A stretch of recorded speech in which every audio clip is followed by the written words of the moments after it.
হায় হায় হায়, মানুষ এত নিকৃষ্ট হয় কেন? মানুষ এত নির্লজ্জ হয় কেন? মানুষ এত বেহায়া হয় কেন? বলেন মিয়া। জিন্দিগি মানেই মোবাইল, জিন্দিগি মানেই ফেসবুক, জীবন মানেই ইউটিউব, জীবন মানেই এই বড় মোবাইল। আমরা পৃথিবীতে আসছি শুধু এই মোবাইলের জন্য ভাই। রাত নাই, দিন নাই, সকাল নাই, দুপুর নাই। আহা, কেমনে বললে বুঝবে? আমার মাঝে মাঝে পাগলের মতো অস্থির হয়ে যায় যে হায়, কেমনে বললে বুঝবে আমার সন্তানেরা, আমার বন্ধুরা, আমার ছেলেরা, আমার যুবক যুবতী বোনেরা, ভাইয়েরা কেমনে বুঝবে যে এটা তো তাদের জিন্দেগি শেষ করে দিচ্ছে, জীবন শেষ করে। অভিভাবকের গাফলতি, সন্তানদের বেপরোয়া জিন্দেগি, আমাদের দেশ, আমাদের সমাজ, আমাদের ইসলাম, আমাদের দ্বীন একেবারে শেষ করে দিচ্ছে।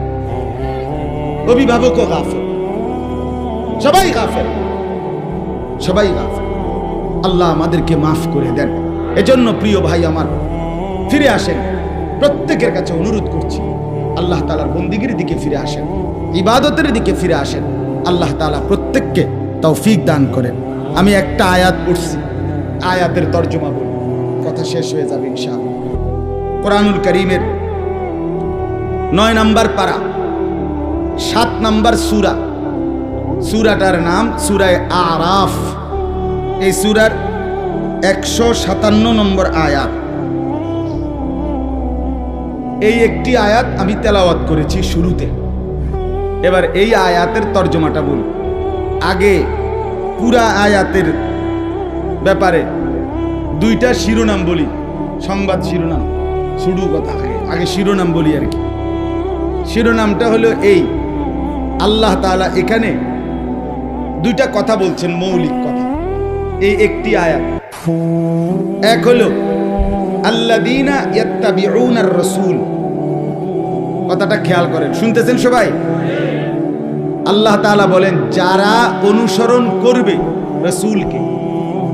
কাকে? এই একটা কথা। এরপর আরো কিছু কথা আছে, এটা পরে কম। কি? 1 নাম্বার কথা হলো যারা অনুসরণ করবে রাসূলকে।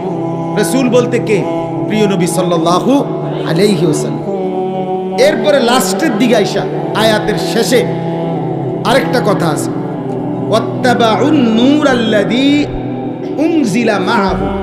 এবং যারা অনুসরণ করবে ওই আলোকে, ওই নূর যেটা আমি আমার রাসূলের উপরে নাজিল করেছি। সেটা কি? সেটা কি? আমি আমার বন্ধুকে যেই আলো নাজিল করেছি, নূর, সেই নূরকে মানে আলোকে, সেই কোরআনকে যে অনুসরণ করবে। তাইলে অনুসরণের বস্তু 2টা। অনুসরণের বস্তু কয়টা? একটা হলো কোরআন, আর একটা হলো কি? রাসূলুল্লাহ সাল্লাল্লাহু আলাইহি সাল্লামের জিন্দেগি, সুন্নাত। সুন্নাত একটা। তাইলে আল্লাহ তাআলা বলেন আল্লাযীনা ইয়াত্তাবিউনার রাসূল, যারা অনুসরণ করবে রাসূলকে, আর ওয়াত্তাবাউন নূরাল্লাযী উনজিলা মাআহু, এবং যারা কোরআনকে অনুসরণ করবে, আল্লাহ বলেন তাদের ফলাফল কি হবে? এই 2 অনুসরণ করার কারণে তাদের রেজাল্ট কি হবে? উলাইকা হুমুল মুফলিহুন, এরাই হবে সফল কৃতকার্য জান্নাত। এই হলো পুরা আয়াতের সংবাদ শিরোনাম, মানে ছোট কথা। কথা বুঝছেন কিনা বলে? তাইলে কি বুঝলেন? যে যারা রাসূলকে অনুসরণ করবে এবং কোরআন অনুসরণ করবে, আল্লাহ বলেন তারা হবে কি? সফল। বলেন না কি? কৃতকার্য, জান্নাত। তারা কি হবে বলেন? মুফলিহুন। তারা কদ আফলাহাল মুমিনুন, যে আল্লাহ বলে মুমিনরা সফল। তো আল্লাহ পরে জিজ্ঞেস করেন, আল্লাহ সফলতা বলতে মানে কি? সফল কি? তারা আগে চাইতে ভাত মাছ বেশি খাবে নাকি? বিল্ডিং টিল্ডিং পুরা ফুল টাইলস, এটা না। আল্লাহ বলেন আল্লাযীনা ইয়ারিসুনাল ফিরদাউস, সফল মানে ও চিরেই তারা জান্নাতুল ফিরদাউসের উত্তরাধিকার। তাহলে সফলতা মানে জান্নাতি হওয়া। সফলতা মানে কি হওয়া বলেন না? আমরা বুঝি না, আমরা বুঝি না বাপ। আমরা বুঝি সফলতা মানে দুনিয়া অর্জন, দুনিয়া অর্জন। যেটা তার 3 ছেলের বিদেশ পাঠাইছে, 4টা মেয়ে বিয়ে দিছে, বা 2 বিল্ডিং করছে, 4টা করে রুম, ভিতরে 2টা করে বাথরুম, টাইলস চলা। আগে পূর্বপুরুষ মাটিতে মুক্ত টাইলসে মুক্তে, অনেক বড় সৌভাগ্য, কপাল, সান কপাল, টাইলসে মতে। এটা এত বড় নিয়ামত আর কি হতে পারে? বাবা সফল। অন্য মানুষ হেবড়ারে কয় আপনি কি তামনে তো সেরে গেছেন, উনি সেরে গেছে। কি লেগে সেরে গেছে হেবড়া? ওই যে আমরা 3 ফুট বিদেশ, মেয়েও বিয়ে দিয়ে ফেলছে, বিল্ডিংও করে লাইছে, আর সমস্যা কি তা ওনার? বুঝেন নাই কথা? আমরা মনে করি উনি সেরে গেছে, উনি সফল, উনি কৃতকার্য। আমি যদি প্রশ্ন করি আপনার 3 ছেলে 3 জন নামাজ পড়ে তো? আমি যদি প্রশ্ন করি আপনার 3 ছেলে বহির্বিশ্বে ইনকাম যে করে শতভাগ হালাল? আপনার 3 ছেলের বউ পর্দা করে তো? আপনার 4টা মেয়ে বিয়ে দিছেন, শ্বশুর বাড়িতে তারা নামাজ পর্দা ঠিকমতো করে তো? নায়নাতপুর ছেলে পেলে সবাই আল্লাহর কোরআন পড়তে পারে তো? তখন আর কোনো জবাব আসবে না। তখন আর কি আসবে না? সফলতা কিভাবে হলো? সফলতা কিভাবে হলো বলে?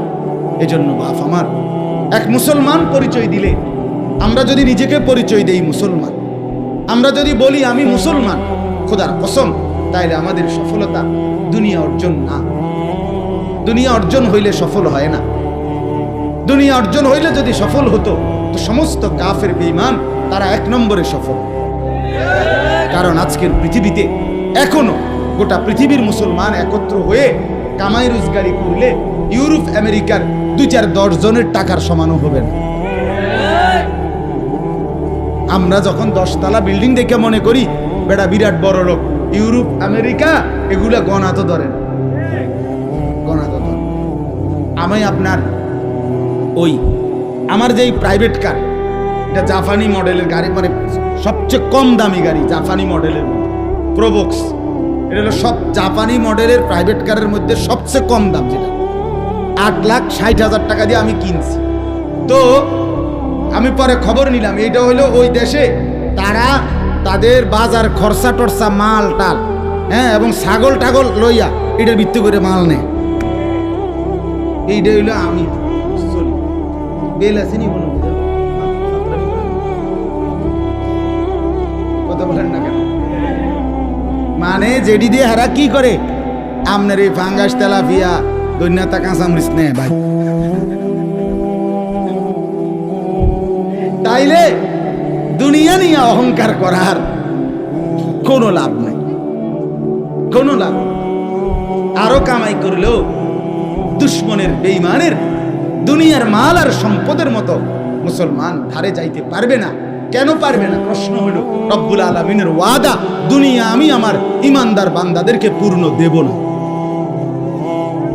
কথা বলেন না কেন?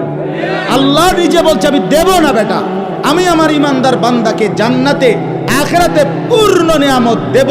সেদিন তারা ফালা তা'লামু নাফসুম মা উখফিয়া লাহুম মিন কুররাতি আ'য়ুন, দেখবে জান্নাতের নিয়ামত, এক এক নজরে চোখ ঠান্ডা হয়ে যাবে, চোখ ঠান্ডা। এজন্য বললাম সফলতা আখিরাত, সফলতা জান্নাত, সফলতা ডান হাতে আমলনামা পাওয়া, সফলতা কবরে 3টা প্রশ্নের জবাব ঠিক মতো দিতে পারা, সফলতা হাসরের ময়দানে মিজানের পাল্লায় নেকি ভারী হওয়া, সফলতা ফুলসেরাত বিজলির মতো পার হওয়া, সফলতা অনন্তকালের জান্নাত লাভ করা, সফলতা আল্লাহ তাআলার দিদার নসিব হওয়া, সফলতা রব্বুল আলামিনের সন্তুষ্টি লাভ করা। ওয়া রিদওয়ানুম মিনাল্লাহি আকবার। আল্লাহ বলেন আমার সন্তুষ্টি সেটাই হচ্ছে সবচেয়ে সবচেয়ে। ফামান যুহজিহা আনিন নার ওয়া উদখিলাল জান্নাহ ফাকাদ ফাজ। রব্বুল আলামিন বলেন যাকে জাহান্নাম থেকে মুক্তি দেয়া হলো, অতঃপর যাকে জান্নাতে ঢুকানো হলো, ফাকাদ ফাজা, রব্বুল আলামিন কোরআনে বলেন